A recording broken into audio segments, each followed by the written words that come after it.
So guys எல்லாருக்குமே வணக்கம். So Nifty 50 levels பார்த்துலாம் மண்டேக்கானது. ஸோ 1 ஹவர் டைம் ஃப்ரேமில் நம்மளுக்கு பார்த்திங்க அப்படின்னா மார்க்கெட் வந்து ரெண்டு விஷயத்தில் சொல்கிறேன் நான் இன்றைக்கி. ஒன்று வந்து ரெசிஸ்டன்ஸ் பார்த்திங்க அப்படின்னா 23,800 அண்ட் 24,000 ஓகேங்களா. ஸோ இந்த ரெசிஸ்டன்ஸ் சப்போர்ட் எல்லாமே அப்படியே ஓரமாக வச்சுக்கோங்க. சப்போர்ட் பார்த்திங்க அப்படின்னா 23,200 22,800 ஓகேவா. சப்போர்ட் 1 and 2 ஓகேங்களா. ஸோ இதை அப்படியே ஓரமாக வச்சுக்கிட்டு இன்னொரு விதமான மார்க்கெட் வந்து ஃபார்ம் ஆகுது, இன்னொரு ஃபார்மேஷன். அதை நான் உங்களுக்கு சொல்கிறேன். உங்களுக்கு ஒரு ஐடியா கிடைக்கும் மார்க்கெட் எப்படி போகுது ஓவராலாக அப்படின்னு ஒரு விஷயத்தை காமிக்கிறேன். இப்போ மார்க்கெட் பார்த்திங்க அப்படின்னா நம்மளுக்கு வந்து 27 செப்டம்பர் மாதத்துலேருந்து நம்மளுக்கு அந்த டேட்லேருந்து பார்த்திங்க அப்படின்னா ஆல்மோஸ்ட் மார்க்கெட் வந்து கீழே இறங்கிட்டு அதுக்கப்புறம் ஒரு சின்ன ஜர்க் கொடுத்து மார்க்கெட் வந்து மேலே போயிருக்காங்க, ஒரு பூம் கொடுத்து. ஆனால் எக்ஸாக்டாக மார்க்கெட் எந்த மாதிரி போயிட்டுருக்குது அப்படின்னு பாருங்கள். மார்க்கெட் வந்து ஒரு சைட்வேஸில் மார்க்கெட் வந்து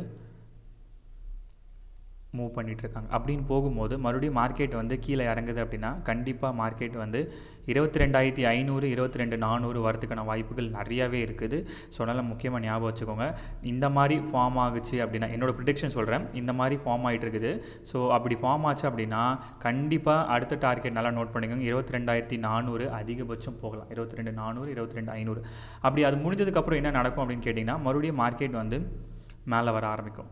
சரிங்களா. அப்படி மேலே வர ஆரம்பிக்கும் போது மார்க்கெட் வந்து பிரேக் ஆக வாய்ப்பு நிறையவே இருக்குது. ஸோ இந்த மாதிரி ஒரு விஷயம் வந்து மார்க்கெட்டில் ஃபார்ம் ஆகுது, என்னோட அனலைசிஸ் ஓகேங்களா. ஸோ உங்களுக்கு எப்படி தோணுதுன்னு தெரியல. எனக்கு வந்து பார்த்திங்க அப்படின்னா நான் ஓவராலாக 1 ஹவர் அனலைஸ் பண்ணி பார்க்கும்போது ட்ரெண்ட் வந்து இந்த மாதிரி ஃபார்ம் ஆகிறதுனால மார்க்கெட் இன்னும் கொஞ்சம் நாளைக்கு கீழே தான் இருக்கும், மேலே வராது. மேலே வரும்னா எப்படி சொல்கிறது, சும்மா ஒரு சின்ன ஜெர்க்கு மாதிரி கொடுத்துட்டு மார்க்கெட் வந்து கீழே தான், ஓவரால் மார்க்கெட் பார்த்திங்கன்னா கீழே தான் இருக்கும் கொஞ்சம் நாளைக்கு.